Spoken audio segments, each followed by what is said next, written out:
It's Friday, August 30th, 2019. Digital Trends Live is about to start. Here are some of the topics we'll be covering on today's show. In a shocking revelation, Google researchers have revealed that they discovered a security exploit in iPhones that allowed access to incredible amounts of data on the Apple devices for 30 months. And Andy Boxall will join us for a preview of IFA, which is essentially the European equivalent to the Consumer Electronics Show. And with hurricanes very much in the news, our own Dylan Furness will join us to discuss his experience in Miami at 2 different hurricane simulators as researchers attempt to figure out the storms. And it's Friday, which means we'll have a Between the Streams segment on today's show with Ryan Juanita discussing the MCU and a theory about Star Wars that is so incredibly strange it probably is true. All that and more on today's Digital Trends Live. Ooh.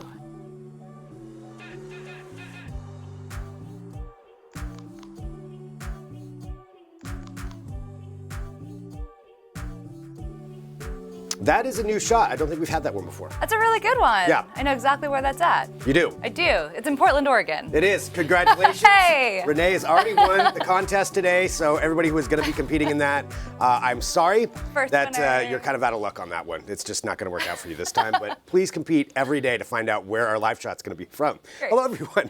This is Digital Trends Live. This is our daily show here from Digital Trends, bringing you trending tech topics of the day, news, interviews, headlines, discussions, and so much more, all while broadcasting live across a number of different platforms. We're on Periscope, Twitter, Twitch. We're on Facebook, YouTube, LinkedIn Live. We're on Dailymotion, Apple News. We're on 2 different mobile apps, a smart television app, and at digitaltrends.com/live. So you can find us on all of those different platforms and engage in the show. Let's have some fun. We'll talk about tech, drop in your comments, whatever you want to bring up, and we will take a look at them, and sometimes we may even read them here on the show. But to start off, I'm Greg Nibbler, joined by Renee Penachon. Hello. Good morning. Good morning. How are you? Doing well today. We have a lot to get to. Yes, we do. Are you an iPhone user? I am. Okay, Yeah. so this is probably not what you really This is wanted not to what read I about wanted today. to read about. Nope, not at all. Well, let's talk about this. So this is the trending story right now, and it has to do with a Google research team. And they do this a lot. They'll research different companies and just try to find exploits and then let them know about it. But this is a one that was revealed today, and it has to do with the iPhones in particular. So this Google research team was able to get into iPhones through an exploit a security flaw in iPhones, in particular in the iOS service, for over 30 months. So this is just a huge security hole. And with this, if someone were to be hacking into it, they would be able to steal not only location data, but images, messages. They were able to get into WhatsApp. They were able to get into Telegram. They were able to get into everything and even take screen caps of emails. I mean, it's a huge security breach that we're talking about with this. And not only that, you were able to go to a website. This is how they would get into your phone. Go to a website, and they were able to capture all of that content every 60 seconds. So Yeah. the hackers had your information as readily as you were updating it on your phone normally. Yeah, that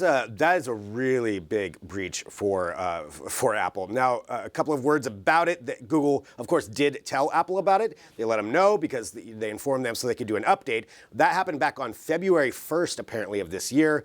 Apple released an update on February 7th, but we're just finding out about it right now. Now, a couple of things with that update.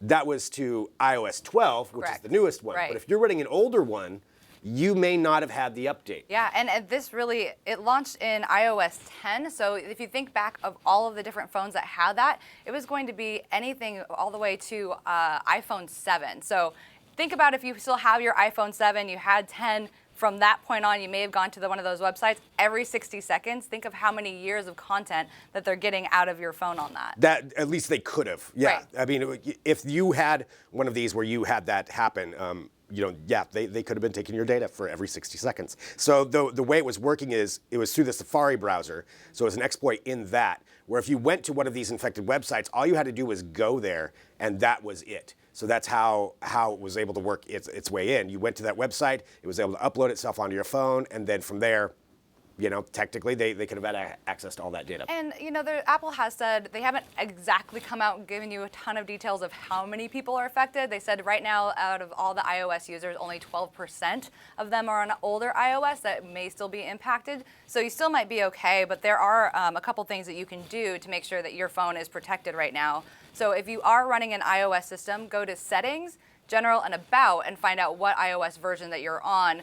And if you are running an older version, it's probably time to update one of those. Yeah, you might just want to get a new phone. That's probably what I would do. I'm not an iPhone user. Which version of iOS do you have? Do you I the newest one? have 12, yeah, Okay. the newest one. So you're probably okay, but Probably that's okay. I mean, for Apple in general, this is something that's definitely a concern because a lot of what they try to talk about is that they are the secure company. They actually go after other companies about that, talking about how secure they are and with privacy and data and everything else that Apple does. So this is not a great look. And for a long time, I think people just kind of assumed that Apple was always secure, that it's Windows devices or Android devices that these things happen to, but that's just not the case anymore. Yeah, I mean, that's been the standing rumor in the tech world that Apple devices, no matter what, you're going to be protected. You don't have to have any other security measures on there. But obviously, you have to use your best discretion when it comes to this. Don't go to websites that may be kind of fishy or may not have their best intentions on that. I know gossip websites are pretty great on that. They probably catch a lot of people, myself included, on there. But it's just another great tool for you to just be aware of what you're doing on your online presence all the time. Yeah, and we do have a full article about this at Digital Trends. This is just kind of coming out today, so we're still finding out more details about it. So again, if you have iOS 12, you're fine. Some of the earlier iOS software, we don't know 100% on where you're at on that, but that's something you might want to read into if you're operating one of those phones and check that out right now. Now, we do know that iOS 13 is most likely going to be rolling out next month, or actually a couple of weeks from now. I forgot it's August 30th already, because Apple is going to be having their event on September 10th. So that's what we had speculated. That's what we've been saying most likely it would be. And we did get official confirmation that September 10th is going to be the new day for the Apple event. And this is where they release the new iPhones, iPhone 11 ostensibly, unless they change up their naming scheme. That's what it's going to be. And iOS 13 would probably also roll out. We've got a full list of everything at Digital Trends about what we think is going to be happening on it. But it is going to be a huge event in tech. Yeah, absolutely. I mean, all these Apple events are always really big. There's a lot of eyes on them. Obviously, a lot of people are reading into every aspect of it, even from the color on the logo that they have released on their invite. So you'll find out way more on digitaltrends.com. So go there, and we'll definitely update you there. And I do want to let you know, too, Tech Briefs, which is our usual Friday segment here at Digital Trends. We're not doing the live video segment today because Ken's in Italy, so good for Ken from Flipboard. I'm not jealous at all. But we do have a podcast that's up. So if you haven't subscribed to Tech Briefs, which is a great podcast where Ken and I usually recap the news of the week, this week we specifically look at the Apple event and talk about what we expect to be happening at that. So it's about a 10-minute podcast. It'll catch you up to date, and that way you'll know a little bit more about what we think is going to be happening at that. So just find Tech Briefs wherever you find podcasts from Digital Trends and Flipboard. All right, we have more trending topics we're going to get to here in a minute, but it is now time for some Read 'em and Weep. And this is where we take a look at some of the comments that come through across our many different platforms, and we address them directly to you, as I said before, with eye contact. So look us in the eyes when we say these things to you, and we will read what you have to say. That's great. Eye contact, always eye contact. Just uncomfortable eye contact. Really uncomfortable. Long, awkward pauses and silences. All right, Marlon Lopez Baker. Regarding Mars 2020, NASA launches student contest to name its Martian rover. Maro. First syllables of my name and husband's name, Robert, also sounds like Maru the cat, and our best friend forever is Caleb. There it is. Oh, that was a really nice one. Caleb has a tremendous fan base. He really does. He has such a big fan group. Or that's on Facebook even, so he's crossing platforms right now. Going all the platforms. Yeah. All the love. Yeah, Caleb gets the most comments, I think, of anybody here at Digital Trends. Yeah, that's and not most of them are positive like that. Yeah. What a guy. Well, Marlon and Robert, I'm sure Caleb would be very appreciative of this. So it kind of sounds like Mario too, which I'm super into. Mario's better. Yeah, that's better. Sorry. About it. Sorry, Mario. I'm gonna pass that one. Do you want to read this one? Let's go with this one. This one's coming from YouTube. We have OG. This is about the 8K versus 4K versus HD deep dive. Suck it, everyone, everybody, because you all do marketing and it's not something, wow, 1080p 2K. It still looks great. If the world waits a few more years, they will buy them for nothing. Peasants dressed in a tie, they eat us alive. Peasants dressed in a tie. Woo. I'm confused about that one. I'm not sure. What does that even look like? I'm not familiar with that term. But wow, that is somebody who's very passionate about their televisions. right there. So I'm still trying to understand. It's not something, wow, 1080p 2K, it still looks great. Still looks great. So are they fans of 1080p, so they're saying stick with that and don't buy 8K? But are they saying, yeah, I think that's what they're saying. Okay. Stick with what you have now. Just wait for the other one. Plus, I mean, who has the money right now to get an 8K TV? Well, that's true. That's true. You don't need an 8K TV right now. I'm more focused on the peasants dressed in a tie that eat us alive. That's really. You know what I want? I want to go to a Renaissance fair. Yes. Somebody dressed in a tie now. That's Yes. what that brings me to. With the peasants. 1080p is for the peasants, I think is what he's trying to say. Well, thank you. passionate. Thank you, OG, for that comment. We do appreciate that. That's on YouTube right there. Suck it, everyone. Everything, you know it's going to be good if it starts off with that. That's right. All right, Brad Jackson, regarding what to expect from Apple's next big event in September. Please do not change the damn charger again. If we go from Lightning to USB-C, I am going to lose it. Okay, now you being an iPhone user, how do you feel about that? I feel very passionate about that. I can't tell you how many cords that I've replaced in my whole home, in my travel bag, everywhere. Yeah. And I'm looking like a crazy person with all these cables, and they all are really expensive. Yeah, they are. I mean, with the USB-C, I mean, I get that. Again, I'm not being an iPhone user. The Lightning cable is annoying to me, just because I can't use that charger on my phones. Right. USB-C would probably be better if we all went to that. I mean, I know that's going to suck as far as the changing out the cords again, but then we're on the same thing. Everybody's on the same page. But do we want that? I feel like everything with Apple, you have to have something that's a differentiator. Well, so you being an iPhone user, is that it? You don't want to use something that the peasants that Android users use? I'm the peasant with a tie. Like, I don't want just peasant stuff. I'm the peasant with my phone, but I don't care. I'm fine with it. I want everybody to have the same thing. That's great. All right. Well, USB-C, that's what we're talking about. So, Brad, thank you for that comment. You've already put a divide here on the show. Thanks. Thanks for stirring that up. Great. All right, we'll go to Twitter now with Carlo Delagio. This machine is like an elevator for climbing trees. Looks like something the professor on Gilligan's Island would have invented. Caleb is the skipper, Greg is Gilligan, and Jeremy can be the professor. I mean, I want to dispute that a lot, but Jeremy definitely the professor. I can see that. I mean, he matches up for that. I guess, out of that, I mean, I have to be Gilligan. That's kind of how it works out. That's kind of your thing. I All can right. totally picture it. I mean, I'm fun. I guess that's the case, you know.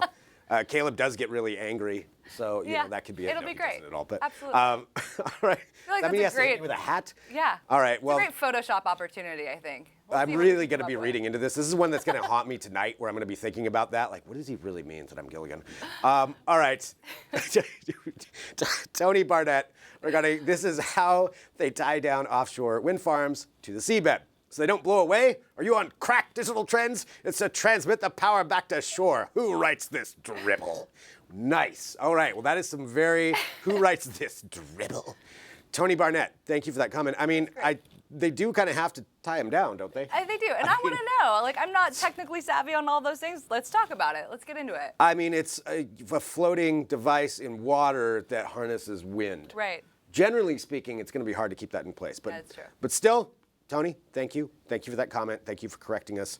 I will address whoever wrote that dribble. We will get to the bottom line on that. That's really All right. great. Continuing. Oh, before we continue on, we do have some more trending tech topics we want to talk about, but I do want to remind everybody, because we're getting ready here, as you know, for Labor Day weekend, and there are a lot of great sales going on for Labor Day, and we have a great set of deals at digitaltrends.com. So our editors curate all kinds of different things. There's so many different websites that are having deals. You don't need to go to every website.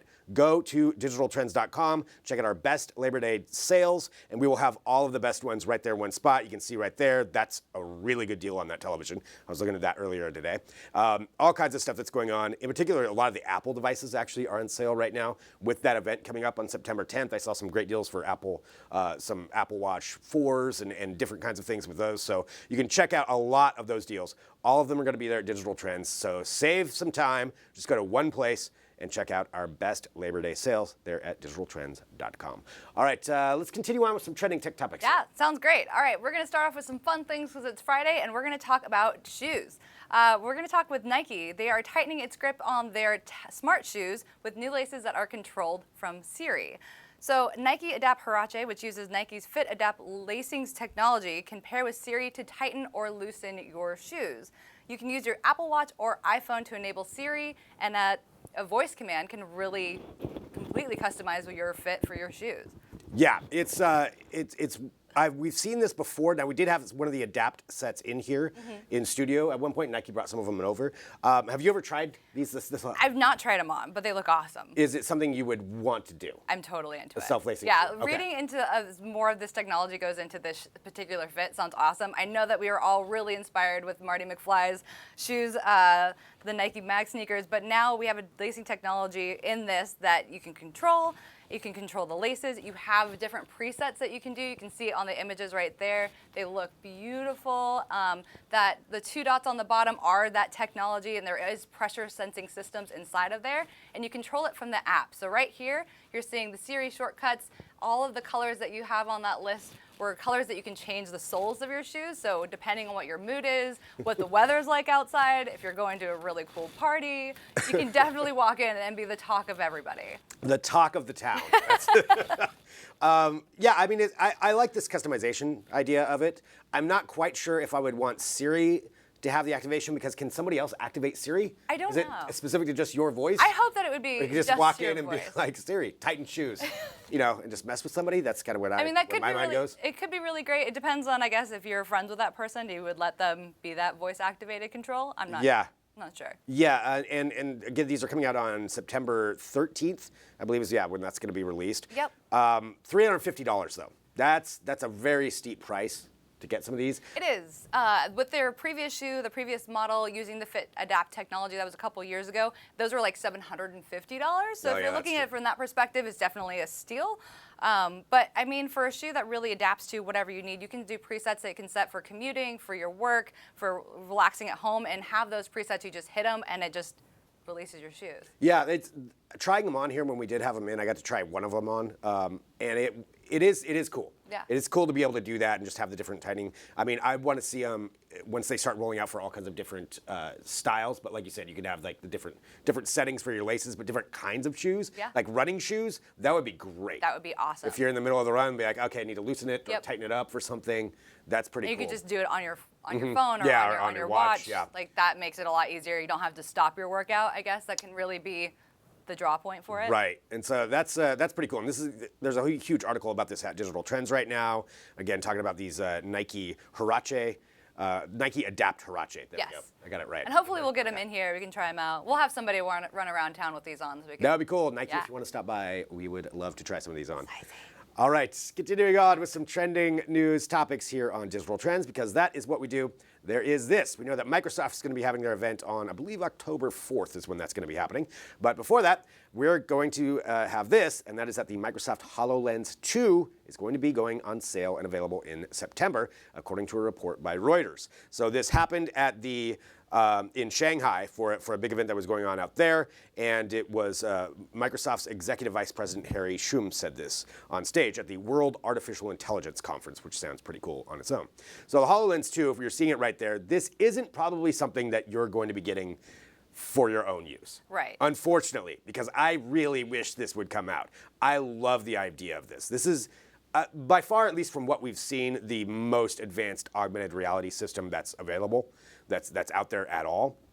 I'm sure there's some development stuff that might be a little bit more, but it's pretty amazing what they're showcasing here. So right here, this is kind of their commercial, just showcasing some of it, some of the different aspects of what you can do. But since they're going to be using it for enterprise situations, you're going to be looking at businesses is what they're looking for this. Yeah, absolutely. And if you look at all of the content that we're getting from Microsoft is talking about people that are going to be in technology or in factories looking at manufacturing. You can see there on the screen that they're going through engine components and getting kind of a overall of what's going on there. Yeah, I mean, to me, that looks like something that would be amazing to have at home. And we've had discussions about augmented reality here on the show before. But imagine if you're at home, you have to repair something. You can just strap this on and then have a walkthrough of exactly what to do, where to do it. It's laid out. Or you're working on your car or something like that. Right, you don't have to have your phone right there and then your hands are all greasy and gross or I mean, touching everything. And talking about the enterprise side of it too, again, this is what it's going to be marketed to. So businesses and businesses have probably already pre-ordered it. That was available. There was speculation on some of the price, but it looks like it's going to be $3,500. Which is reduced from, it was originally around $5,000 and they reduced it down. So it definitely opens up the spectrum to a lot more companies that want to do this technology. Yeah, taking a look there. So that's a demonstration on stage. There's also another one of this hologram that they showcased, and that was from, I believe, an event a couple of months ago. So this was originally announced earlier this year, but a couple of months ago they showcased this hologram style of utilizing Microsoft HoloLens, where essentially this woman had a replica of herself that showed up on stage and then proceeded to speak in Japanese. That's incredible. I mean, it's That's just bizarre. so cool. I Yeah. mean, this technology right now is catching up so much. We're going to be pushing the boundaries for where we want to take AR and VR, and I think that this is just really the beginning of how we're going to be integrating this into the office setting. Yeah, looking at George here, I got to beta test HoloLens 2. Great improvements in view angles, interaction, and fit. Cool. Yeah, I mean, it sounds like they've done a lot of improvements from it. It's using a Qualcomm Snapdragon 850 chip, so it's very powerful. They said it's the equivalent of going from a 720p TV to a 2K TV. So a big difference on that. I know that the view is pretty amazing as far as how the field of view. I can't remember exactly what the angle is, but it's definitely pretty amazing when it comes to it. It more than doubles the field More of than view doubles, okay. from the first one to 47 pixels per degree of sight. So, I mean, really, the amount of information that you're going to be looking at on screen is going to be incredible. I want one of these so bad. I have no use for it really, but I still want one. So if Microsoft, if you'd like to, have us try this out, apparently I'm just, pleading to companies right now to send me stuff. It's okay. But I would love to try these on just to see what some of the different improvements are, and that could be a possibility that we can get to. That'd be great. All right, so that is what we have there. We do have one more trending topic that we need to talk about, though. All right, we are going to talk about Porsche Passport, which is basically the Netflix of luxury car rentals. It is going to be expanding to 4 different cities. It launched originally in Atlanta in 2017, which is where Porsche American headquarters are headquartered. And it'll be expanding into 4 markets: Las Vegas, Phoenix, San Diego, and Toronto. As you can see on the screen there, this is a promo that they had. So you download an app, which is the Porsche Passport app, and you can sign up for membership and exactly order your car. I mean, a concierge comes, delivers your car to you, takes away the old vehicle. You don't have to worry about anything, any maintenance. You have the entire Porsche fleet at your fingertips. That was a little plug there for you guys. But it's really a wild concept in there. I mean, that's cool. I'm taking a look here at some of the price of it. I mean, the price is pretty ridiculous. It is, in order to get it. So every subscriber will pay a one-time $595 enrollment fee, and then you choose from 2 packages. The first is $2,100 a month, which is the launch. That's so much money. $2,100 a month? Or you could pay $3,100 a month for the Accelerate package. So the launch includes 8 different vehicles, and the Accelerate includes 10 plus all of the launch vehicles. So you have 18 in that higher price point. I mean, how much is it just to lease one at that point? No. I would think that might be a better option. I guess the idea is cool. I love how everything's the Netflix of something now. But to me, that doesn't seem like it would work out. But I am curious if it is successful. If we start to see this in other manufacturers, Yeah. there's other high-end cars that you can rent. I'd want to know where else that could go. And you also have Volvo. Volvo rolled out another program that was kind of similar to this, not as extensive as obviously what they're doing here. But this is, obviously they know the market. They know what they're reaching. And that's true. They do. Yeah. I'm clearly not the target. and especially in, Las Vegas, Phoenix, San Diego, and Toronto. Yep. That makes sense. Yeah. Those would be great markets. It does include, it's 2,000 miles per month that you can roll over if you don't use them. So it's just like minutes. So Okay. I guess that's kind of cool. I could see this being like a company thing. Absolutely. Like company perk, like, oh, you get to take the Porsche home today, or Yep. taking clients out or something like that. That would make more sense. And that you can literally order a vehicle, they bring it to you, take away the old one. The only thing that you need to pay for outside of your monthly subscription fee, which is great, is just fuel for the vehicle. So the insurance and all that stuff. Insurance is covered, maintenance is covered. They even get delivered to you hand waxed and cleaned. So All right. it's great. I mean, if that's what you're into, that is there. But I like that concept though of seeing where some of this tech is going to be going, where some of these like shared services are going to be going with that. But we're seeing it now in the highest end cars. It's true. With a Porsche. Well, that is at digitaltrends.com. You can read more about it right there and check all of that out, and just like everything else that we've talked about today. And we have a lot coming up on the show. But first, Thank you, Renee. Thanks, Greg. This is fun. So we've got a lot to talk about, like I said. So we're going to talk to Dylan Furness a little bit about his experience at 2 different hurricane simulators in Florida, where researchers are trying to figure out more about the storms and their effects. That's going to be pretty great. Also coming up here in just a little bit, you can get a little tease right there, a showcase, a preview, if you will, of who's coming up, and that is Andy Boxall, who's going to be joining us here after a break to talk about IFA. IFA and everything that goes on with that. In case you don't know what IFA is, this is going to be your time to get an explainer on it. And we'll have him attempt to pronounce the actual full name of what IFA is. I'm not going to do that, but all that's coming up here on Digital Trends Live.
And welcome back to Digital Trends Live. Again, thank you everyone for joining us wherever you find us. We're here broadcasting live every weekday, 9 a.m. Pacific, noon Eastern, bringing you up to date on what's going on in the world of tech. And coming up soon is a huge, huge event in the world of electronics, and that is IFA in Germany. And to give us an explainer of what it is, what to expect, what's going on with this event, we have joining us right now Mr. Andy Boxall. Hello, Andy. Hey, Greg. How are you? Doing great. Excited to talk about this because I feel like for a lot of people, at least in the U.S., IFA is still somewhat of a mystery and they're not entirely sure what it is. And I think let's maybe start from the beginning and give like a little explainer of what IFA is, and then we'll get into what to expect. Okay, sure. Well, there's a really good way to explain exactly what IFA is, and that's to imagine CES, which takes place in Las Vegas at the beginning of every year. It's that, only in Germany, in September. So it's an enormous technology-focused trade show that you can see everything from smart home to TVs to smartphones to everything in between, all in one place, and hundreds of thousands of people attend every year. And you know, with hundreds of thousands of people, I know there's a couple of specific things with it, because CES, which is a great comparison, you're right, CES, Consumer Electronics Show, and that's the one that we're at every January. There, you see something from every manufacturer at that, but it's limited to people who are either press members or in the industry. You can't get in if you're just a general member of the public. But IFA is different, right? It is. You can buy tickets and attend yourself. There are at least one specific press day, so you're not fighting with the public to get through to see all the cool stuff. But once that's out of the way, yeah, regular people can just go turn up, and not only can they play with all of the things that we've seen over the last couple of days, but IFA also is famous for its demonstrations. There's one particular hall that's full of home products, home tech products. So everything from fridge freezers to multi-blenders and things like that. Well, they have cooking demonstrations. So as you walk through to get to other different meetings, there will be cooking taking place on stage, and there will be lots of members of the public all gathered around ready to try the end product once they've demonstrated whatever tech it was used to make the food. It's really cool. That's got to be, I mean, crazy with that many people in there. CES alone, and I know I'm speaking as an insider because I've been there, but if anybody else has, it's a lot of people. I mean, it's tremendously, almost overwhelming of how much is going on there. And this, if you add in the public as well, that's so many people. That's so huge. How many days is it?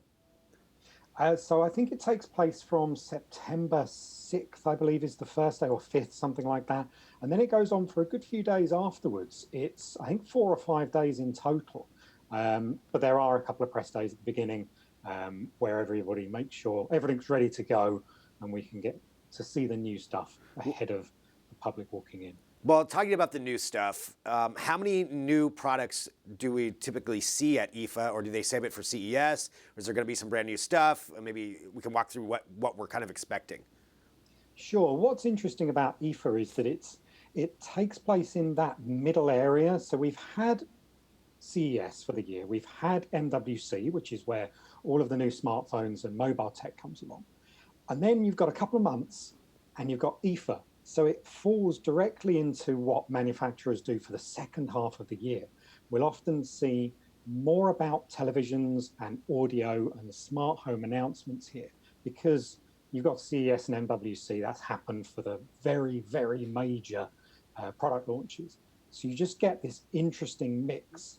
Everybody takes part, but not everybody makes a really large announcement. So Samsung isn't expected to make large announcements, for example. It might have some TV stuff, but there won't be any smartphone things or anything along those lines.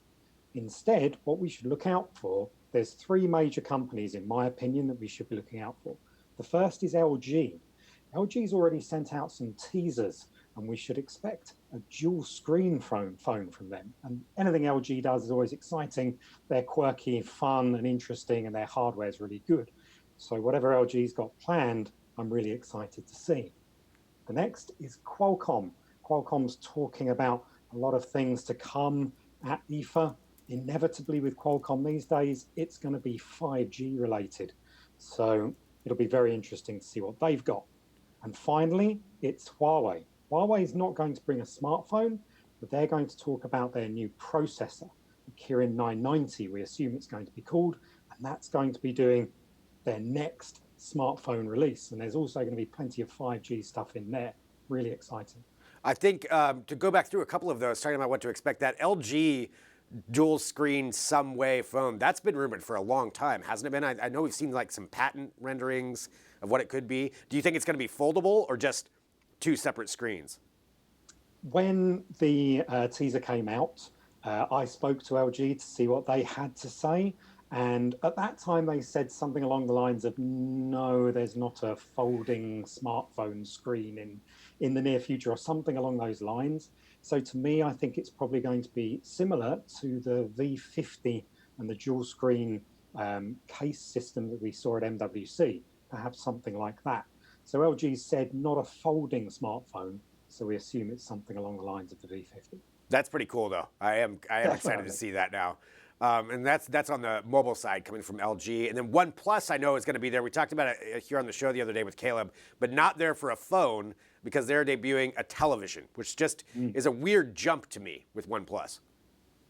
Yeah, they're not the first either. TVs and phone manufacturers have been quite tightly compared for a very long time. Not only is OnePlus doing stuff, but Honor is doing stuff as well. They launched the Honor Vision TV in China recently.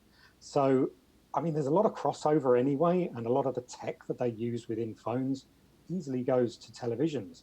It's a really interesting thing. I can't wait to see what OnePlus is going to do with this. Yeah, the other aspect that you brought up there too, with Qualcomm with what they're doing, and then Huawei with their chip as well, and talking about 5G. I would imagine that 5G is certainly going to have a much bigger role at this than even CES maybe did. Do you think a lot of products are going to start incorporating that in, or how do you feel about that? I think you're absolutely right. At CES, 5G was still, it's coming really soon, but not here yet. Well, 5G's here. We're testing 5G phones. You can go out and buy a 5G phone right now and use 5G. This is really the first show where properly 5G is available. So yeah, I think there's going to be a lot of people talking about 5G products that we'll be able to buy perhaps this year and actually see working at the show. And Qualcomm and Huawei are going to be key to that.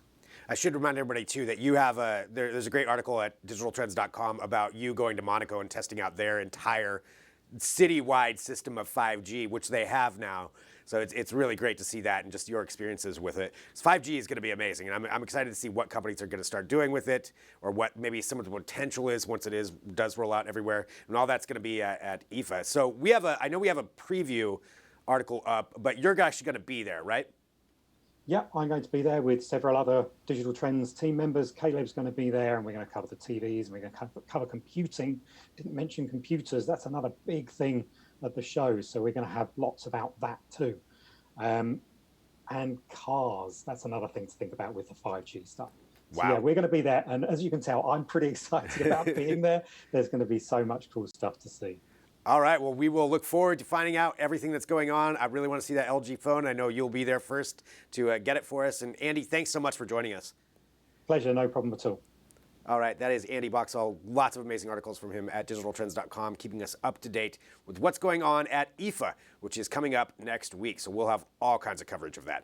And we have coverage of a lot coming up here on Digital Trends. A little bit later in the show, we've got Ryan Juanita joining from Between the Streams. We're going to talk about a Star Wars theory about Rey. I'll just say that. It's really strange, and I kind of don't know if I like it or not.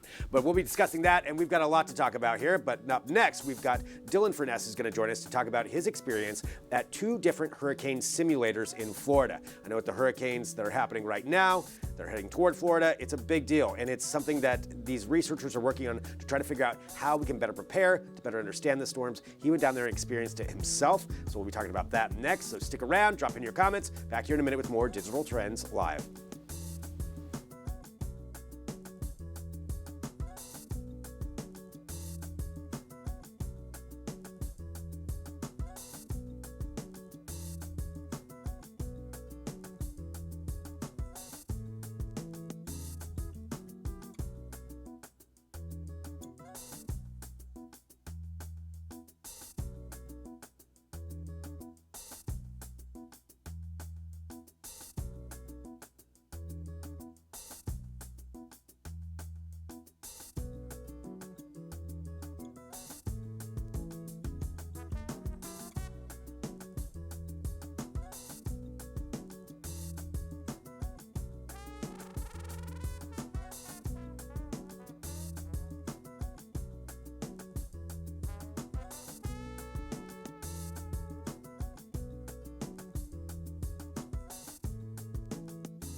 This is Digital Trends Live. Thanks for joining us. Drop in your comments, your questions, whatever you want to talk about. Drop them there into the chat and whatever platform you are on, and we will absolutely discuss those as we go throughout the show. And we have a lot of fun here at Digital Trends talking about technology and how it's changing things.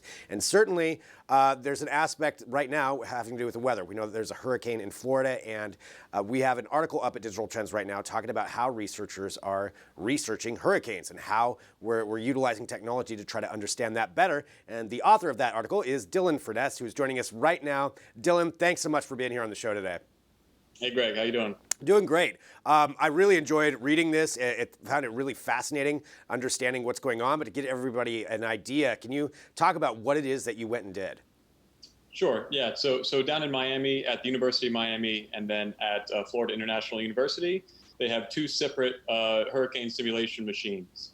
At at their School of Engineering, they have what they call Sustain, which is the world's largest hurricane wave wind simulation tank. So it's about the size of a small shotgun house and uses about a 1,500 horsepower engine to create a Category 5 strength wind and waves. And then at Florida International University, FIU, they have what they call the Wall of Wind, which is 12 massive fans that suck in air and blow it out the back end. And the goal is to push model buildings to failure to kind of test what they can withstand in a hurricane. Wow, that's what I kind of wanted to get into, is talking about some of the things that they're using these for and what they're researching for. Sure. Yeah, so at FIU with the Wall of Wind, again, it's primarily focused on building code and architectural design. So as an example, there's a building in Milan that has a bunch of trees on it, which you may have seen. It was an architectural marvel when it came out. And they made a small model at the Wall of Wind and tried to see if that's the Wall of Wind there, if the trees on this structure would blow off, for example, and become projectiles or something like that. So that's the type of research they're doing at Wall of Wind. And there they can get the wind up to about 160 plus miles an hour, which is Hurricane 5 strength. And then at they're testing more so along the lines of prediction forecasting for hurricanes. So trying to figure out how to make better models, better simulation models, and most notably about what they call hurricane rapid intensification, which is what makes a hurricane go from something like a Category 2, which is dangerous but not that threatening, to something like a Category 5, which is very fatal. So they're trying to test to figure out how to make better models, to make better predictions, which, as we know, is a key point in being safe in a hurricane. Yeah, taking a look at some of the footage right there of just how they're doing that. I mean, that's pretty amazing. Just the tech behind that, just making something where you can replicate a hurricane. Talking to the research, I would think this would be really, really important for a lot of reasons, obviously. But it feels like we're getting more and more hurricanes, and I don't know if that's just something that I'm saying or not. But with the advent of climate change, I would imagine this research is pretty important. Did they touch on that at all? Yeah. So the predictions from scientists currently is that climate change, and more specifically sea level temperature rise, will potentially decrease the number of hurricanes that we have, but it'll increase the intensity of those hurricanes. So it is a very poignant research that's being conducted there. Are they researching for anything else, or is it mainly just the hurricanes that they're using these machines for? Well, funny enough, during, I think it was Irma a few years ago, they used this tank because it's like 3-inch acrylic walls that they have in there. They used it to preserve some of the sea life that they have at the university, because they have a lot of life sciences there. So that's one interesting thing they used it for. But they also use it mostly for hurricanes. They test hurricane dissipation. So when I was there, they had a few structures in the middle that they think they could put in along a shoreline in front of a coastal city, to protect from the waves impacting the beach or the coast. But it's mostly hurricane testing there. That's what it's specifically designed for. So with that research, who then takes that if they come to a conclusion, like say, okay, this kind of building will work, this won't? Does that research then go out publicly? Do manufacturers get a hold of this? Where does it go from there? So it's still pretty new. You know, science kind of tends to crawl at a snail's pace. But the old, they used to have an old sustained tank that was much smaller than that. And so as an example, during that research with that tank, the current one is from 2015. The other one was around sometime before that.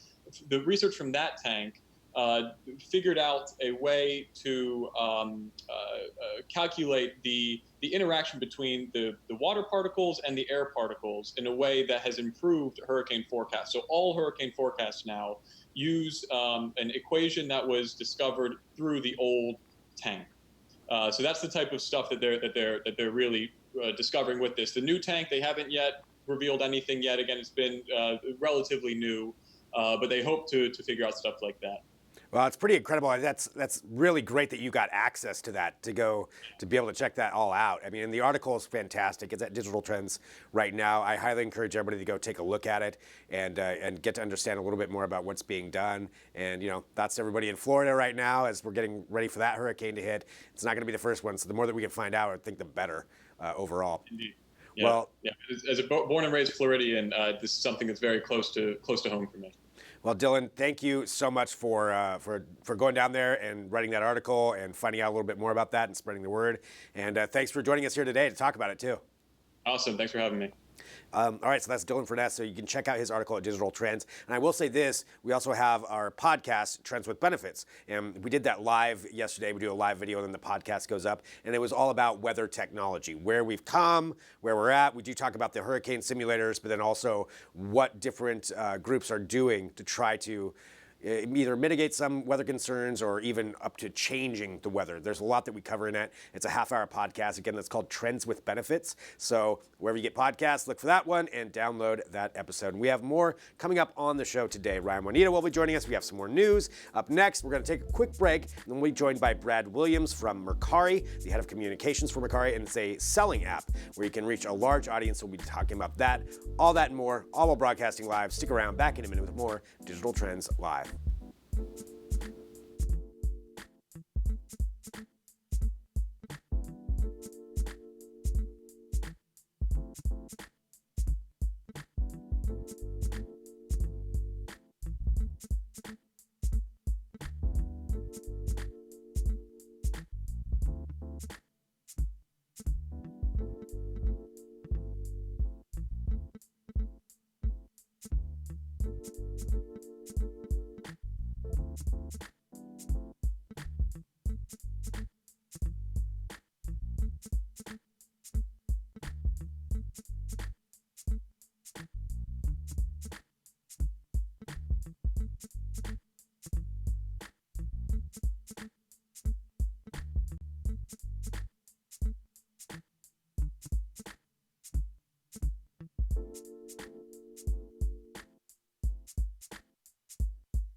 This is Digital Trends Live. Once again, thank you for joining us today, wherever you're finding us. That was a great way to start. That proves that we're live. So in case you ever wondered if we're live, that just proved it right there. So thanks for joining in. We've got a lot to talk about today, and as usual, we broadcast live across a number of different platforms. And with that, we get to have some amazing interviews. And right now, we're going to have one of those joining us. We have the head of communications for Mercari. We have Brad Williams joining us right now. Hello, Brad.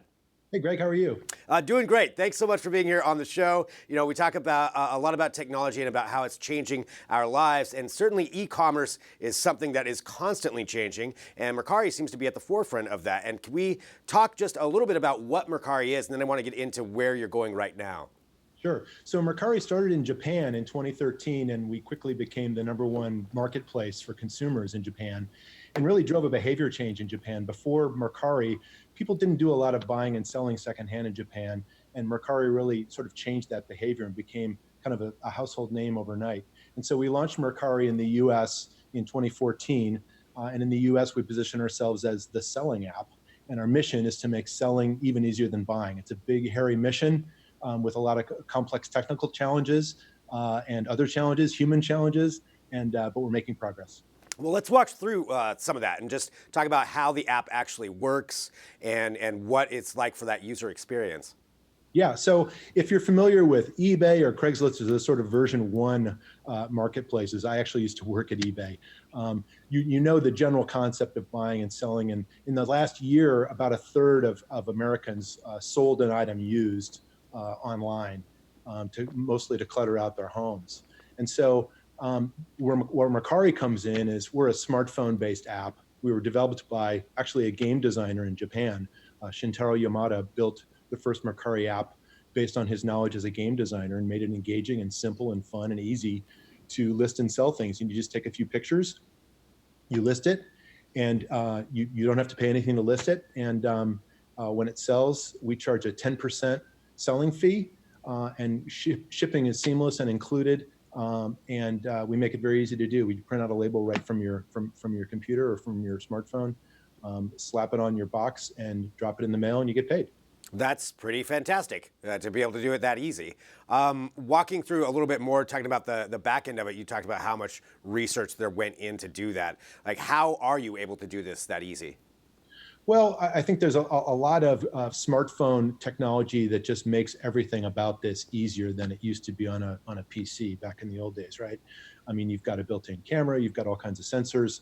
It knows where it is. It's a better platform to start with for this particular problem.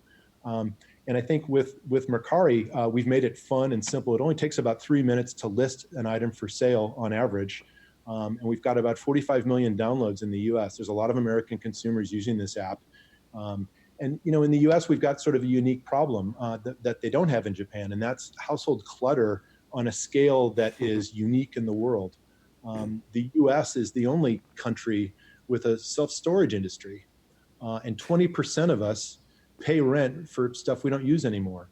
If you go to France or China or Italy and say, where do I find the local self-storage facility, they'll look at you like you're from Mars, because it only exists in the US. We're rampant consumers. And Mercari is not anti-consumption, but we're pro-conscious consumption. If you're not using something and if it's taking up space in your house, it just makes sense to pass it along to somebody who will keep it in use. And if you can get paid for it at the same time, well, then great.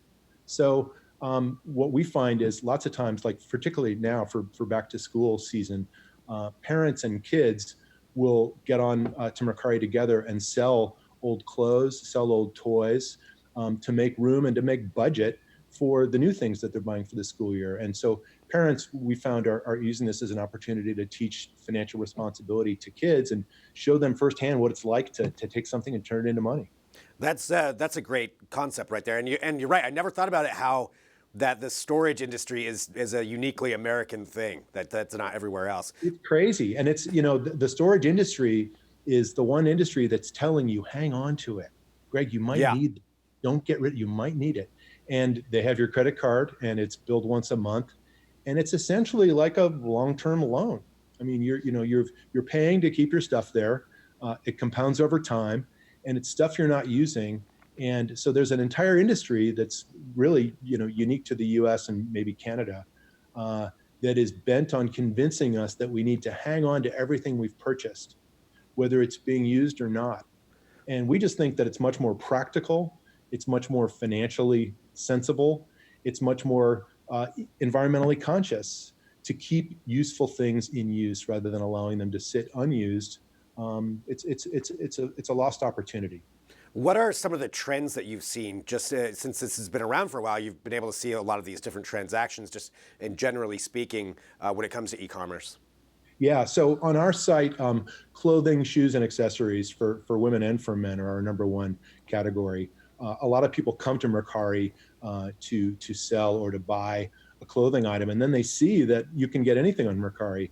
Unlike some clothing-only marketplaces or others that are more vertical, Mercari covers the waterfront. You can buy and sell practically anything. Anything you can ship, you can sell on Mercari with some restrictions, but we've got everything for sale on the site, and it's a great place to find unusual offbeat things. It's a great place to sell unusual offbeat things. In fact, we find that used items, pre-owned items, actually on average sell faster than new items.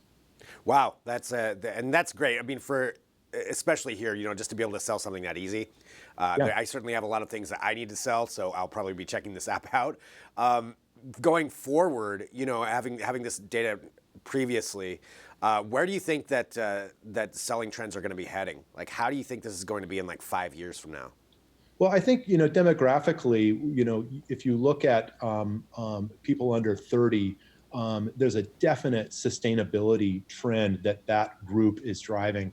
And you're seeing things like Macy's just announced last week that they're going to have a ThredUp shop in a number of their locations. So retail is changing, and it's changing because of younger consumers. And a lot of what they want is not new stuff.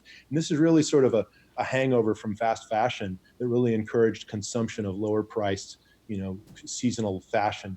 And I think that led to people having closets full of stuff that used to be fast fashion, and they started selling it and saw that that there was a better way to go, and that actually recycling that fast fashion is sort of completes the circle of fast fashion and makes it much more sustainable.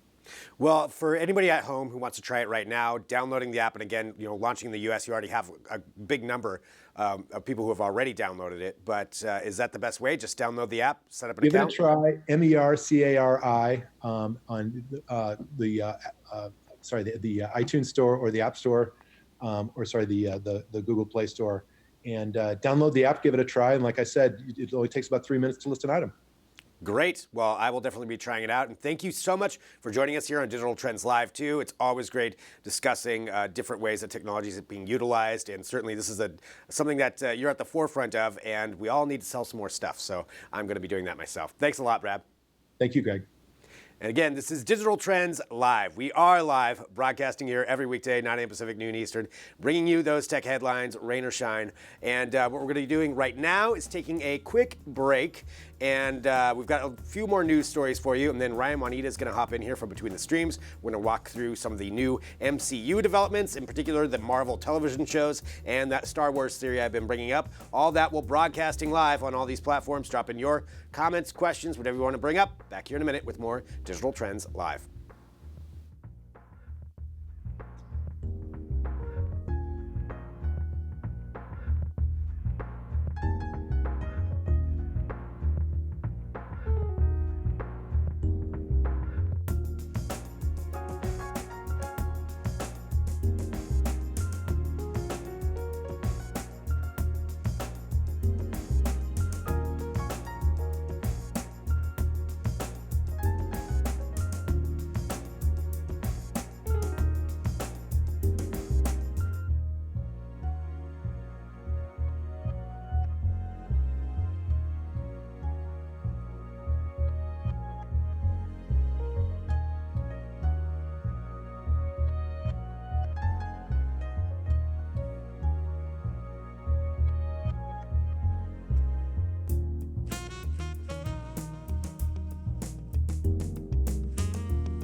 And this is Digital Trends Live. Thank you for joining us. Hit that subscribe button on whatever platform you're watching. That way you get the notifications when we do go live. And the secret is it's every weekday, 9 a.m. Pacific, noon Eastern. But still, we have other programming as well. So we want to make sure that you join in for that. And we're going to have Between the Streams coming up, but I wanted to bring you up to date on a couple of other news stories that I think really matter at Digital Trends. And in particular, it has to do with different universities and their research groups. This is where we see a lot of cutting edge technology. And this first one is something that I am very excited about, and it has to do with mosquitoes. If you are like me, you get bit by every mosquito within a mile range anytime you go outside. And that happens a lot to me. And this is something that they're working on right now at, I believe this is Brown University, is working on a way to try to help with that problem. And they discovered something that is working, and it is graphene. So graphene, to give a little bit of an explanation of what that is, graphene is essentially really tiny carbon tubes. And that's a basic description of what it is. And they can use this and put it into all kinds of different things. But this, to talk about that, is a material that they're utilizing. So this material, if you are to, so there's an example of some graphene in use. It's very, very, very, very tiny. And it's so small that mosquitoes aren't able to actually get through it. And on top of that, they don't even like being near it. So you can see right there, we're looking at this particular example of where these mosquitoes are going over there. That's a piece of graphene. They're not able to get through on it. And it's a pretty great idea. I'm seeing some of the comments come through, Keelan, on Facebook right now. OMG, where can I buy that? And do they make a suit? Well, that's what they're talking about. So utilizing this material, it does keep the mosquitoes away. And I'm taking a look here at some of the research. So again, from Brown University, talking about what they're utilizing this for. And it's not something where they've got it all the way out yet to where you can actually buy a full suit in this. There are a couple of issues when it comes to the graphene side of things. One is that it's not breathable. So you got to get really hot in it. Personally, I would take that over some of the mosquito bites that I get. So I'm okay with that side of things. But this is, it's a pretty incredible material in general. And they're working on it right now, figuring out different ways that they could make this in. And I'm sure they're going to figure out a way to make it breathable or make it more useful when it comes to that. But graphene in general, and we have a great article at Digital Trends about this, is a really amazing product. And they're figuring out different ways to utilize it. We showed some of those images right there of just how strong it is. They're right now just a couple of ideas with graphene. They're making body armor out of it to where you layer two layers of graphene, which is down to almost the molecular level. I mean, it's so small. It's not quite that small, but it's really small. And you layer two of those over the top of each other, and it is able to stop bullets. It is full-on body armor. And if they're able to get this into different kinds of suits, it's incredibly light. Really amazing. They said it can stop a diamond-tipped bullet.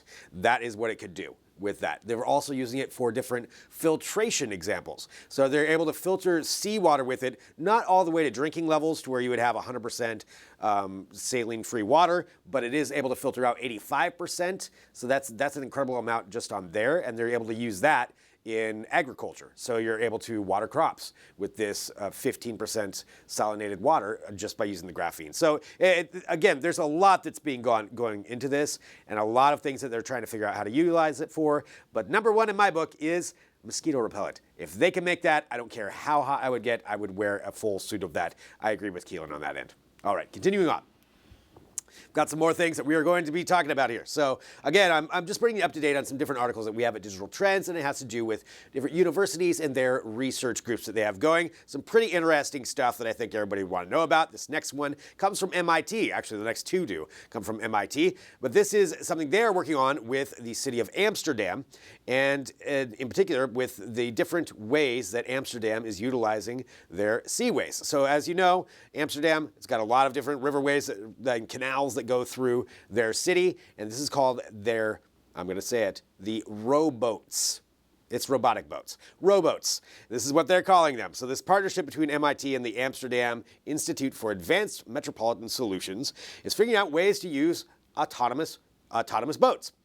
And what we're doing with these is they're right now they've got them scaled down. They're pretty small, but these little platforms are able to interact with each other. They're able to stick to each other. They're able to make shapes all autonomously. So right there's an image of one. We've got some different videos, I believe, as well, that show them being utilized around in different bodies of water. And there's a few different reasons they want this. So imagine a whole bunch of platforms on the canals through Amsterdam or really wherever you are, and these things are moving around and forming shapes on their own. Neat, but what would you use that for? Well, they want to use it to have a spontaneous, like you could create a bridge whenever you wanted a bridge, a walkway across the water. You could have these set up. Think about it for events. You could, they talked about specifically events, you could set up a stage.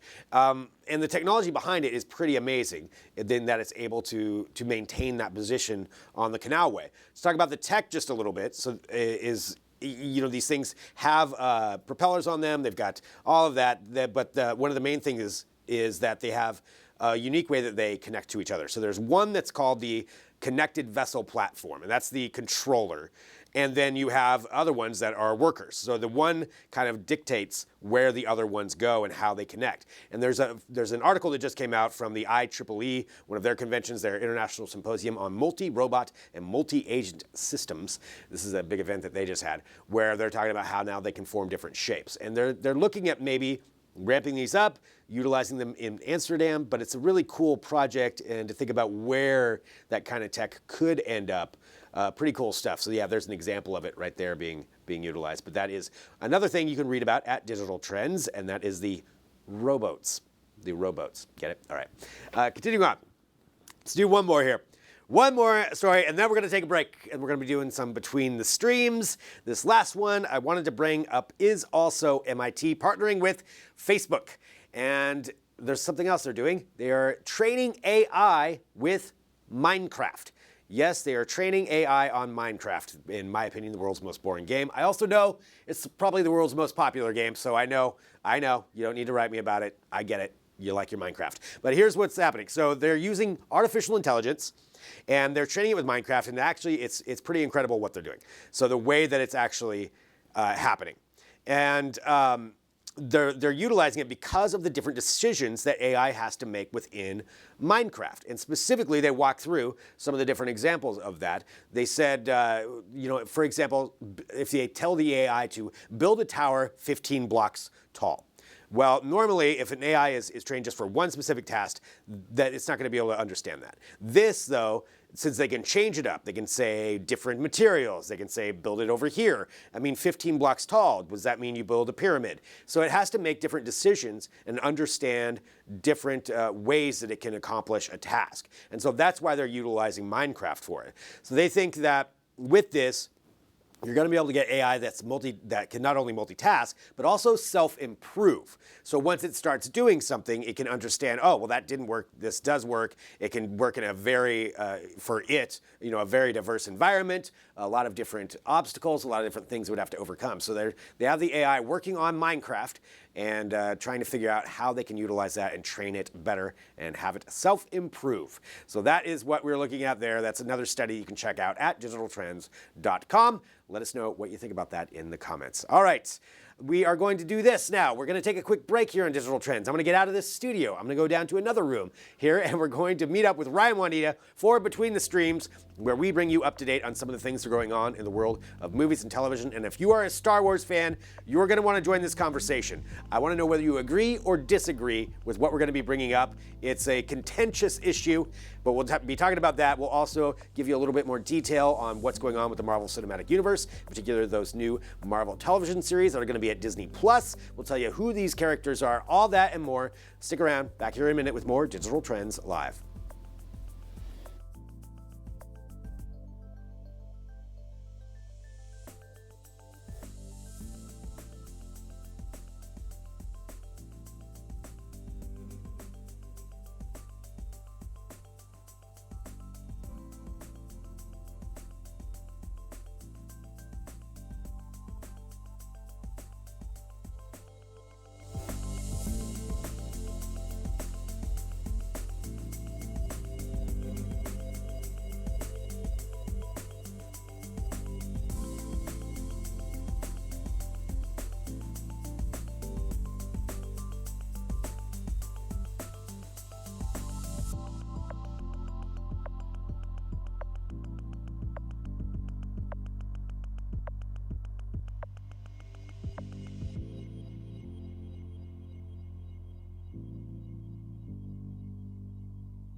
And welcome back to Digital Trends Live. Thank you for joining us. It's Friday. It's time for some Between the Streams. I'm Greg Nibbler. I'm Ryan Juanita. And let's talk about some different things that are going on in the world of entertainment. So we've got, here's what we're going to be doing in this segment. We're going to be talking about the Marvel Cinematic Universe. We're going to bring you up to date on some of those different series that are going on and the ones that are going to be coming to Disney+. Yeah. But before that, we need to talk about Star Wars. Sure. I just read about this article that we have at Digital Trends from Rick Marshall. Pretty crazy theory going on based on the last trailer. He's so confident about this theory that he gave it a spoiler alert when he wrote this op-ed. So I don't know if people want to hold their ears if they're afraid. I mean, it's not a spoiler for We don't have any inside information. Let me just say that outside. It's not like we're locked into Disney here. And I was talking to Bobby Iges and figured it all out. But I love that you guys are so confident about this. That you're like, spoiler alert. For something that hasn't come out that you're not part of. I just want people who want to go in fresh. But this is, I think, a really brilliant theory about the talked about moment, the biggest moment of the whole thing, of the trailer that was released, which is Rey with her little lock 'em out, unlocking red lightsaber and a really dark look on her face and a black cloak, looking real evil, looking real Sithy. Yeah. And very why? Sithy. And why? Is she in the cave in Dagobah, like seeing what she could become? That was my kind of theory. With the double lightsaber? There's Rick Marshall, and he has read all of the books that are canon. He has... But not all the books are canon, no. right? There's only a certain amount. But he's read the ones that are canon, and all of these things that lead to him and in this theory. So we all know about Kylo Ren, right? He is the child of a Skywalker.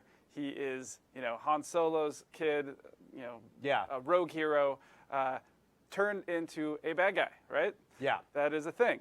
And then we know about Rey. As far as The Last Jedi is concerned, she has no parents. But two things on that. One, it's not retconning necessarily if, one, first of all, that may or may not be true. That's just what we were told by Kylo Ren, who's a bad guy. And so the second part of that is it's not necessarily retconning because we don't know that was true. Yeah. Kylo Ren told her she had no parents, that she was parents of nobodies. Yeah. That's all we know. And so I love how people are like, oh, I wonder how Abrams is going to retcon it and make her parents, Luke's, or whatever. Like, it's not really retconning. I like your impression, all we know is that one dude told her who her parents were. Right. And that's... Kylo Ren's not really a reliable And movies person. do that all the time, where they drop it this way and then they switch it this way. I What? mean, it's not retconning if a bad guy tells the information. That's all I got to say about that. Okay, I am digressing here, but the theory is that no, her parents were not nobodies. Her parent or parent might have been the emperor. Yeah. So might have been the Emperor. So the Because we know idea the Emperor's is coming back. We know Palpatine's going to be back. she could be part of Palpatine's bloodline. She could have been a type of clone used from his DNA. He could have left that in case someone, say, dropped him down a reactor shaft. Yeah. And so this is Rick's theory that basically Rey is a clone of the Emperor. So we've got a good guy bloodline going bad, and then we have a bad guy bloodline trying to go good. So we have these two dichotomous things coming together. It would really make it very harmonious. I mean, it would kind of make sense. It kind of all makes sense. Yeah. So we don't know if this is true, but it really seems like it could be. So, I mean, look, I kind of want that to be true because I think that would be an interesting spin. I mean, they've got to do something with the Emperor. You know that he's back. Or at least in some capacity. It could be a flashback. Well, we got a poster of his head, like, flying in the air, like, looking down on them as they are fighting on some, broken down starship in the middle of an ocean. Yeah. Kylo and Rey, so. Yeah. We don't know if he's actually going to return or to is that flesh. just a shadow of him? And maybe he never died, and maybe he's in her. Maybe that's like the idea is like she's got the Emperor in her. It's really interesting, and there's also the thing where there's always a Sith and his like secondary, underling. So we all thought it was Kylo, but maybe it's not. Maybe it's Rey the whole time. And there was that whole thing. Oh, what? Then Rey's like totally. Well, she doesn't know it, maybe. Yeah. And then there's that whole thing where Kylo saves. You the whole, Yeah, and Kylo saves Rey by killing Snoke. So a lot of it makes sense. I'm almost wishing it's not going to be true because I want to go in fresh. But I just love the confidence. Like it the could confidence be true. is so much there. We'll have to see. I don't know. Well, a lot of times it swerves on us, so it's hard to say. Since they could always Yeah. Maybe that's what they want everybody to think. Yeah, That exactly. Somebody's going to come up with that theory. It is. So but take I a look remember when here. we thought this about Westworld, and we were so right about Westworld. One question too. Yeah. What do you think about C-3PO's eyes when they're red? Yeah, I don't know. I don't know what what does to that mean? say about that. Like, that's just maybe. Yeah, I really don't have a theory on the C-3PO Okay. thing. I feel like it was just like a throw-in. It's like, oh, Yeah. make Put a 3PO's eyes red red. eyes. Yeah, that'd be cool. There's a lot of red going on in this trailer. All right. Well, let's talk about I wish I had a good theory for that. talking about that new Star Wars trailer, and that's the theory. It's up at digitaltrends.com. Take a look. Let us know what you think about that, how you feel about that theory. Clearly, they're so confident they're giving it a spoiler alert. It's Rick Marshall's op-ed. You can read it, and it gets great. much more detailed, by the way. It is great. All right, continuing on with that, let's talk about some Disney Plus news, in particular that Marvel Cinematic Universe that is ever expanding. Oh yeah. And with Disney, with the Disney Plus new television series that are coming out, there's 3 new ones that were announced, and we kind of wanted to walk through them and just give you a better idea of who these characters are, because we're starting to get some characters that are definitely not as popular. A couple of them are, but some of them not so much. One that is popular is Ms. Marvel. She's super popular. Yeah, she's Ms. young, Marvel's great. Young as a character, I should say. She's both young as a character, and the comic is young. Yeah. It's only a few years old. Right. And so Ms. Marvel, and I know you've done some research on her, but she's a, let's see, teenage superhero. So she's a teenager? Yep, Ms. she's Marvel? 16 years old. We talked about it a little bit last week, but we wanted to go into deeper detail. Yeah. She is a shape changer, so she can change her size. She can go big like Ant-Man. She can go small. She can stretch her body. She can do all. She has a lot of really cool powers. She's a Muslim American, so she fights with this thing about like, not eating bacon, not drinking alcohol. So there's this thing where she's like always fighting with her very strict parents. So she has a real sort of interesting Spider-Man thing going on, which is what Chris Gates, another one of our entertainment writers, wrote about. If we're losing Spider-Man, as we all know, he may be going to Sony and no longer in the MCU. Ms. Marvel could sort of pick up some of that Spider-Man, Still makes me mad. I know. And I'm going to miss Spider-Man no matter what. Dude, it's dumb. But she's the young hero. She's got Captain Marvel is her hero, which is why she chose the name Ms. Marvel. Okay, I was wondering where the tie in. Yeah, because Captain Marvel used to be called Ms. Marvel, so she takes up that sort of that lineage. So she's a fan. She's a fan, yeah. Okay. She's a big fan of Captain Marvel, and Captain Marvel sort of takes her under her That wing, makes so sort of much the way sense. Iron Man takes Spider-Man under his wing. Okay. She actually uses the same colors as Captain Marvel, so there's a lot of really cool things there, and she just seems like a fun, interesting character. A lot of dimension there, Yeah. and young and naive, but a lot of cool powers too. And she's going to have time to sort of figure out how to develop them. Yeah. And we think with so much potential there and how popular the comic is, we're Yeah. probably going to see this lead in on the Disney Plus series, and then we're going to see her make it into the movies. Okay. I have it's all little connected, doubt that so- she's going to make it into the movies. Yeah, All of right. course it's connected, but I think she'll get probably her own movie, or at least Okay, or at that least be far. a part of a team up movie for sure. That will be cool. Yeah. Yeah, so that's Ms. Fun Marvel character. getting a full series that's going to be on Disney Plus. Also, She-Hulk. Yeah. She-Hulk, I'll admit, and I did not know much about She-Hulk. I'm aware that there's a character called She-Hulk. But I Right. didn't know a whole lot. But this actually seems like this series is going to be pretty fun. Yeah, it's pretty interesting. So to give just a little bit of background, She-Hulk is Bruce Banner's cousin, and thanks to a blood infusion, she also has some of the abilities to turn into a Hulk. But she's also an attorney. Yeah. Like attorney by day, Hulk at night or something. Yes. And so she can kind of control it, and also apparently is very funny. Right. So it She's- might be more of like a comedy, like breaks the fourth wall. Kind of a Deadpool character. Yeah. Yeah, kind of a Deadpool like. We talked about this a little bit last week, but yeah. Yeah, but that's what we're looking at with She-Hulk. So that's another one that I think is going to make for a great series. But then the last one that they I announced. guess it was Monday. It wasn't last week. We did a quick. There's a thing on lot, it, yeah. It's okay. Not everybody watches every single one. Well, I hope that you do. Yes. So the last Those- one, Those serious viewers. the last one is Moon Knight. Okay. This is a strange one. So I've been reading about Moon Knight You dug into this. a lot. Moon Knight is nobody.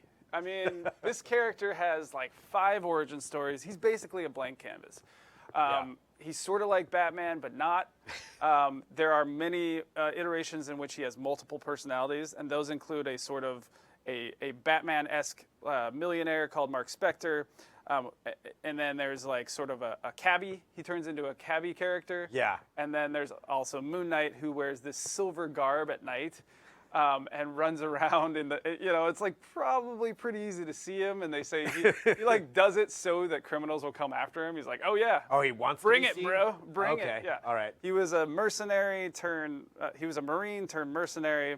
One of his origin Sounds stories, like a mix of so many different it's things. such nonsense. But if you really want to know how popular he is, Wizard magazine, when it was still in print, named him the 149th most popular character. I found that on Wikipedia. I thought that was hilarious. They are digging. 149th greatest comic book character of all time. I guess it shows the breadth of Marvel, heroes that you could go to, but Yeah. that's digging pretty deep. Who Generally- else is going to get their own series of this? Generally has multiple personalities. He's crazy. He's also brutally violent in some of the series.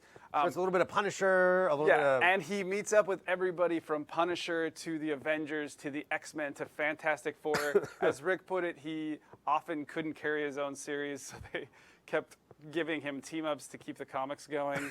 But so I think the real question is, what is Disney going to take and make their own? Which is what they've been doing with the MCU really well, is taking a lot of these comics, some more than others that have very muddied backlines, very muddied origin stories, and sort of drawing a more visible line and creating a more sort of congruent storyline, cohesive storyline. Yeah, exactly. Yeah.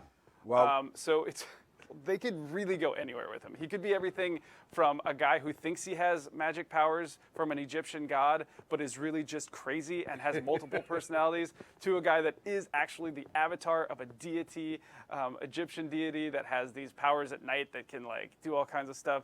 At one point, he has an adamantium suit because he was possessed by like hobgoblins. oh wow. Some kind of disease that Hobgoblin gave it. I can tell you right now, I'm It's excited nuts. for it. Yeah, I think But it's gonna be awesome. I think the big takeaway here is that he could be anything. Yeah. And he's sort of like Batman. Taking a look at a couple of comments came through. George asked, think Moon Knight series will be similar to the Legion series. Yeah, I can see that. Could be interesting. I mean, I guess I'm not sure in which way. I mean, the Legion series is a very weird multiple series, and he does have the crazies. Yeah. And there is the multiple personality thing too. Yeah, so they could definitely go there. I think it's hard to make your main hero a multiple personality hero, but yeah, I suppose maybe. it could work. Yeah. And everybody thought, that the lead character in Legion was crazy. Yeah. And he kind of was, but also was possessed. So yeah, that's another way to go with it. Yeah, well, it's been out for 4 years or something. Oh, that's so. true. Okay. All right. All right. That's all revealed in the first season. That's catching up a little bit on the MCU, and we've got great articles at Digital Trends that you can take a look at that. The last thing we wanted to bring up is there's a new trailer. Oh, or did you want to talk to Black Knight? Oh, we already. Oh, talked Black about Knight. Black Yeah. that's I mean, Kit Harington. Kit Black Harington's Knight. gonna be He's in got a the sword. MCU. You can teleport. Yeah, neat. No, that's going to be great. But let's talk about this trailer. I know you are excited about this, and I'm going to say I'm not been pretty down on Terminator of recent years. Ever Yes. since the Terminator 3 villain was beaten by a magnet. That really kind of sealed it for me. We have a new trailer for Terminator Dark Fate, and this is the one that returns an old Arnold Schwarzenegger to the Terminator world. Still don't know how they're going to explain that. I don't really know how that works. Yeah, I'm not sure how that works. But it also brings back a lot of other people. Edward Furlong is going to be in this one. He's returning. It wasn't in the trailer, but yeah. Yeah, but that's he Yeah. is in it. And this is the newest trailer that came out. Yeah, so what about this stood out to you? Linda Hamilton being awesome Linda Hamilton for one thing. Yeah. Mackenzie Davis is, as is revealed in the trailer, she is an enhanced human, not a Terminator. Okay. But she's got robo badassness. Okay. And then just the new Terminator just looks so cool. He's got both. I think he's got like 2 Terminators inside his body. One that's like Devil Terminator. one that's like T-1000, and one that's more like the more traditional Terminator. Okay. But honestly, for me, all that I really thought about this one is just the action looks really good. Yeah. And it looks dark. I admit the trailer does look pretty good. And it looks fun. The last few, I watched the one, the previous trailers for the last movie, and I didn't care at all. I just did not care. Not my cup of tea. No. So this one actually has me interested again. Well, we'll have to see. I mean, when does this come out? Do you know? I believe it's coming out November 1st, so it's coming quickly. So coming pretty soon. Let us know what you think about that. That is the new trailer for Terminator. We've got a whole write-up at Digital Trends, too, about the Terminator series, just to kind of keep you in the loop of what's going on with them. and everything else that we talked about on here. So again, this is Between the Streams. We do this live every Friday here on the show. And thank you, everybody, for joining us. Moon Knight, I want to see it. Yeah. I'm excited for Moon Knight. Blank canvas, man. Yeah. Could be anything. Okay, I like that. Well, and I like doing this show. We do this show every weekday, 9 a.m. Pacific, noon Eastern. Thank you so much to everybody who joins us. A huge thank you to Renee at the top of the show, walking through all the news stories. So much going on. We've got you up to date with that all at digitaltrends.com. We also had Andy Boxall, who was on the show talking about IFA, giving us a preview of that. Dylan Furness, who joined us talking about that. The article that's up is really fascinating, where he went down to Florida and went to 2 different hurricane simulators to see how they're working on researching hurricanes and building better buildings. I mean, all kinds of stuff. It's just a really great article. Check that out. Brad Williams, who was on talking about their app and what they're utilizing that for and how you can sell your products online. Makati, and also Ryan Juanita right here. Yeah, there he is, joining us here for Between the Streams. So thank you, everybody who joins for Digital Trends Live. Again, hit that subscribe button. Thanks for being a part of this show. We do appreciate it. We'll be back next week on Tuesday. No show on Monday. It's Labor Day. Have a great Labor Day weekend. Go to our best Labor Day sales article at Digital Trends, and then we'll be back on Tuesday with another edition of Digital Trends Live.